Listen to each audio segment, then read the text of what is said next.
What is up, everybody? Welcome on in. Coubs Corner Pod coming back to you pretty quick. Last week was Friday. This week is Monday. You know, I told you, unexpected. Do what you got to do when you can do it. I'm getting in a little bit early because I'm probably not going to be available next week for y'all. My apologies. I love you. Just got shit going on. So let's hit this draft day episode a little bit early. Give you a couple of guys that I like. Talk about some of the expectations and what we're looking to do here, according to me at least, obviously. You know, because I'm such an insider. Yeah. Anyways, gotta do the obligatory shout-outs. The Tailgate Show. Love you guys. Thank you for putting me on. Air Jer, True Biscuits, B Diddy, my brothers. Appreciate you. If you don't follow them already, give them a follow. They're amazing content guys. They always love interacting with people. Definitely hit them up. You know me, Coubs713 on Twitter. Coubs Corner Pod is the other page. You know the deal. Follow me. I bring out some content every once in a while, kind of like this. So let's get started. You know the deal. 3 topics. Move it quick. Keep it under 10 if I can. This day may go a little bit longer. Just keep that in mind. I'll let you know. I'll give fair warning. Number 1, let's talk about the expectations. Look, we have a lot of holes that Poles has to fill. Pause. That being said, we're going to have draft day trades. We're going to be trading picks. We're going to be trading players. That's to acquire more picks. We have 30-ish, basically, holes that we need to fill. We need to put poles in. But realistically, what's going to happen is after the draft, once we have 9-10 players from the draft, maybe somewhere around there, we're going to go heavy in the UDFA market. These undrafted free agents, we're going to do a lot of work around them. Keep that in mind. Also, beyond the UDFAs, every year after the draft, there are cuts. There are cuts because there are drafted players that have backfilled, or people just can't come to agree with terms and they don't want to hit that cap hit. That post-June 1 designation matters. It saves a lot of teams a lot of money. So definitely look to that. That being said, let's talk about some of these expectations in topic number 2. What I like to call the Eberflus Identity. Right? So here's the deal. Guys we look for. High motor. Aggressive, but intelligent. Athletes at every single position. Guys who want to block and reach the next level on every play. These are guys they're going to look for.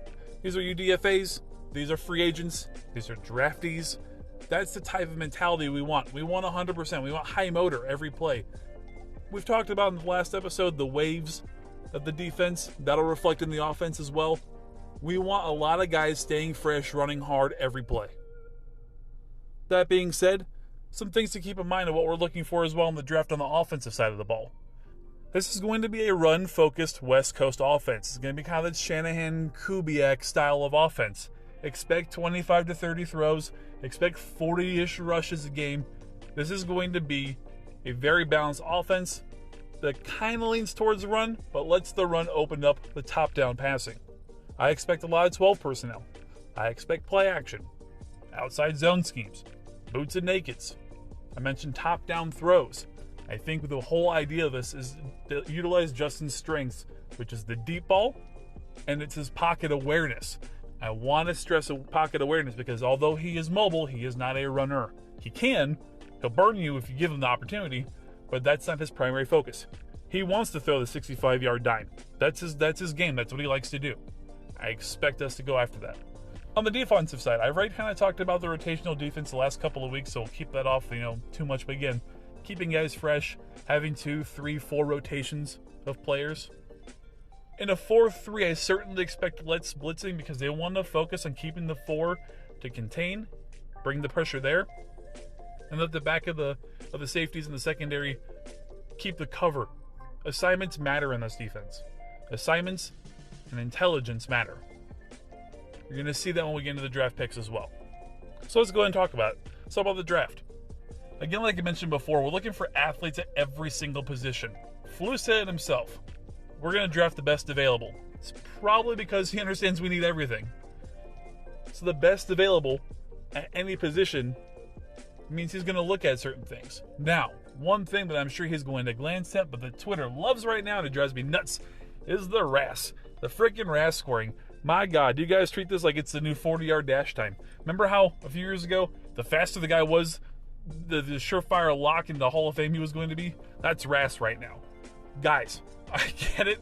It's a nice chart. It tells you all their scores and where they rank supposedly. Cool. RAS and everything. I love it. Just don't lean so much on it. Something I want to touch on as well, speaking about positionally, and expecting some of these new schemes to start rolling through. Hogan Johns really touched on this pretty well last week. Don't be surprised by early defensive positions getting picked up in the draft. I know we want wide receiver. I know we want offensive line. But our very first move and our biggest move was Larry O. I expect us to look at 3 techniques if they fit the scheme. They already spoke about this when they first got hired. There's certain positions in defense that matter the most to this team. The 3-tech, the slot corner, linebacker. Keep an eye out for that, because I think that's going to matter in the draft as well. But that being said, I'm going to go into some O-line picks, some wide receiver picks. And the way I'm going to do this is I'm going to label one relatively unlikely, probably going to be gone before we get there, but if he falls, that's who we're definitely getting. One kind of fits a model of what we're looking for. And then one that's much more likely to us, something that maybe is a lesser known name. Maybe he falls, maybe he goes UDFA. But either way, something I could definitely see on our roster. So let's talk about offensive line. Offensive line, in my opinion, based on this model, based on this offense, based on what Flus wants to run for a team, offensive lineman needs to be lean, needs to be athletic, needs to have that mean streak, needs to be able to punish people, put them into the ground. And if he's not going to pancake them, he's going to get to the second level and take out the linebacker. That's what we want on the offensive line. He wants basically the aggression from a defensive lineman in an offensive lineman. He likes guys at smaller schools, so he likes that something to prove mentality. Something to look for. So on offensive line, the guy I think that fits this perfectly, but will likely be gone by the time we get to our pick at 39, Trevor Penning, Northern Iowa. Smaller school, very, very good run blocker, very, very good pass blocker, mean, nasty, likes to punish. There's so many highlights of this guy putting people into the turf. He likes getting to the second level because he likes hitting on smaller guys. Sounds kind of fucked up a little bit, but he does. You can see he loves it when he can just outman and outmuscle somebody. I have some concern about his pad levels. Stands up a little bit too tall sometimes. Kind of has some troubles with the placement of his hands, but those are coachable things. I think we're fine there, especially with Morgan at the offensive line coach. I think we're good there. So if he falls to us, I definitely expect that move. Now, a later offensive line pick that I think is more likely to us, Abraham Lucas out of Washington State. My biggest concern here is that Washington State was a high passing team. They didn't run the ball a whole lot. So his run blocking experience is a little bit limited. However, his pass blocking is absolutely elite. So at tackle, I think this could be a good option, especially in a rotational piece. While you're getting Borum and Jenkins, whoever's in at that tackle spot to rotate in and out with to get them all reps. I could see him anchoring in and sliding Jenkins to guard. I could see that happening. But obviously all that's to be determined by the head coaching staff. I'm not that guy. I'm not going to sit here and project roster spots. That's not my deal here. But Abraham Lucas, strong guy, nasty streak, just like Trevor Penning. Someone to look for us as well. Moving to the wide receiver. I know this is kind of become the hot topic, but yes, we're looking for a true X receiver.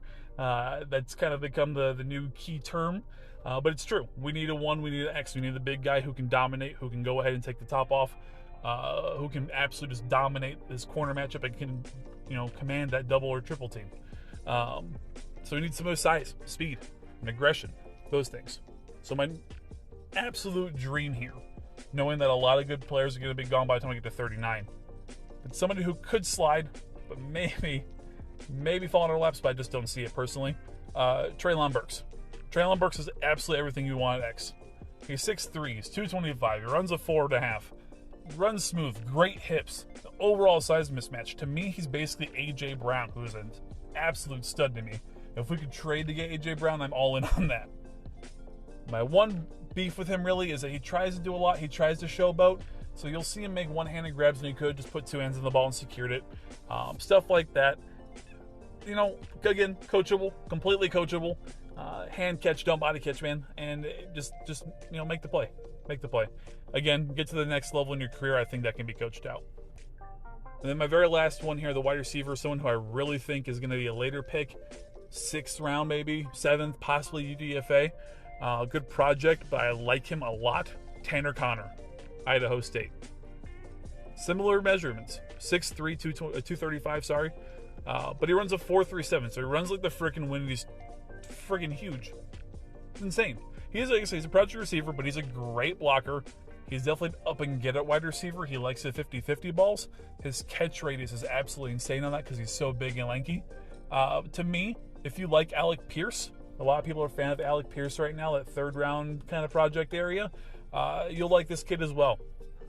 He does need a hands catch more. I see a lot of film of him body catching the ball, and he needs to maximize his natural size. Like, he needs to be able to understand that he's a big motherfucker and that he can dominate people and not just occasionally beat somebody, push him off the line, and go about his route.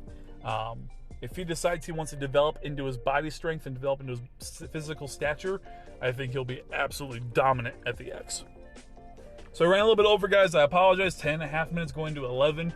First time I've done this, I apologize, but there's a lot of content here, so I want to make sure we got through it. I appreciate you guys for listening. I hope you have a great day. Hope you have a wonderful week. If I don't see you next week at all, have a great week there too. Draft next week. I'm really excited, so bear the fuck down. I love y'all. Have a good one. Stay blessed. Peace.